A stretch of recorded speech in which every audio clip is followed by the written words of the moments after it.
I forgot to mention that the video recording app I'm using cuts it off at 10 minutes last time, so hence the abrupt ending. However, this forces me a discipline to explain to you one idea within a 10-minute video because I can ramble if I allow myself to.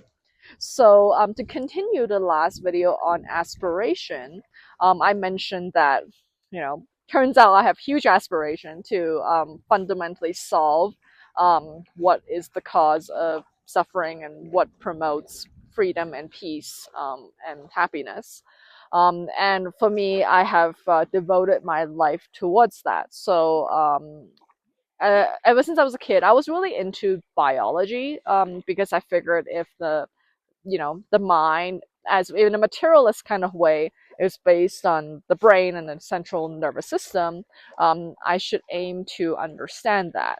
Um, so when I had the opportunity to go study in a PhD, I chose to go into neuroscience, thinking that if I understand the substrate of the mind, then I would be able to help people by being able to convey with more confidence, like what is a way we can understand our mind in a metacognitive kind of way. So because usually, even as I'm talking to you, I'm hopefully using some percentage of the brain, like it is sometimes really hard for us to be able to observe ourselves almost like one level above that, right? So I think that is in a broad sense what metacognition is, and I think in many psychology or like spiritual circles, the idea of self-awareness.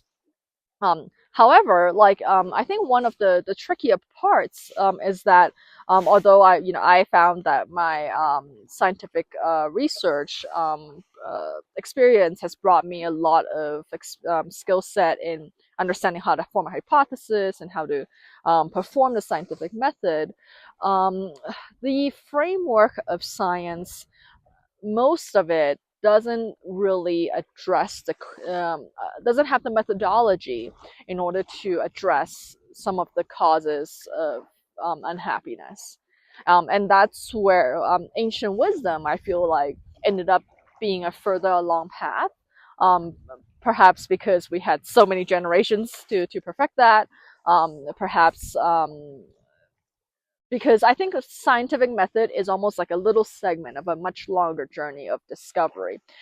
It is very important, as I'll share about what I'm trying to help people with now.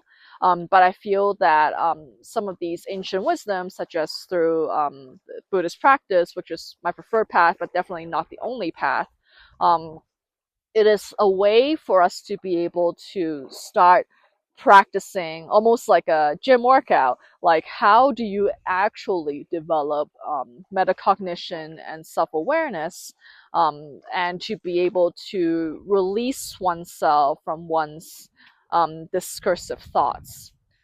And so that explains how I went from like a neuroscience to much more of a Buddhist focused path, because I feel like it gave me the appropriate tools to address the issue of fundamental freedom, peace, and happiness.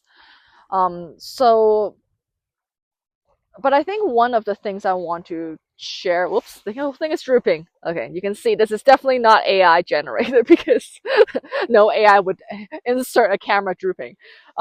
So one of the ways in which I try to introduce the idea of metacognition, or at least the idea that perhaps our mind isn't as straightforward as it seems, is through understanding our autonomic nervous system. So, what is that? So, there is this whole nervous system, as we understand it from science, that's responsible for looking after our safety in a way that doesn't require conscious thinking. So, for example, if you're watching this, you can follow along. Are you breathing? I'm pretty sure you were if you're watching this video. And who was controlling the breathing when we're not conscious of it? So of course I can, like, take a deep breath and all of that. I can consciously override what's going on, but when I'm not paying attention to it, I'm still breathing, thankfully, right? And for most of us who are healthy, we can do that. Similarly, when when we're itchy somewhere, so mosquito bites you or whatever, oftentimes we would react to it right away, right? And sometimes we would be scratching ourselves before we even notice we're doing that. Um, and sometimes, like for example, I just scratched my own upper lip. I did not consciously do that, right? Because my own hair was making me itchy. Um, so this brings the idea that, hey, there is something else within our body that can control our body, um, even when we are not paying attention to it. And so, can we extend that to our thinking? So, for example, when sometimes when we are like lost in thought, or like there's a lot of things that are arising in our mind, some of it can be like a good, could be a daydream, it can be something like a good kind of like, or like a pleasant kind of thinking, or it could be an unpleasant kind of thinking, which is like anxiety and things that are like almost like loops that are happening. um, Perhaps some of that is also coming from a part of the mind that is doing its own thing. So this is what Ajahn Brahm, one of my favorite monastics, his analogy is that it's almost as if you're riding a self-driving vehicle. Like I guess he used a bus back then, but I guess we can call it a Waymo or whatever. And we are yelling at a driver who's not there. And that like that is oftentimes how we are reacting to our minds, and how it is bringing up thoughts that are very troubling, and we think that we thought those thoughts, and then we engage in that, and that causes a cycle that leads to more suffering, for example. um, and so I found that by almost like mostly Buddhist, but also like adding a little bit of neuroscience and science-based understanding of our minds. Um, this has fundamentally helped myself, and also like allowed me to help others with relieving their sense of suffering the most. And definitely, my friends have witnessed, like when Kristen is on her latest round of suffering, and like upset about all sorts of things, like usually it's because I have over engaged with my thinking, and have become confused as to like what is actually happening. So I think together, like all these like tools of neuroscience and of Buddhism, to me, I have found to be the most fruitful in helping others with them reaching their goals, or to understand how their mind works, so that they can then access their own levels of peace and freedom and joy and happiness.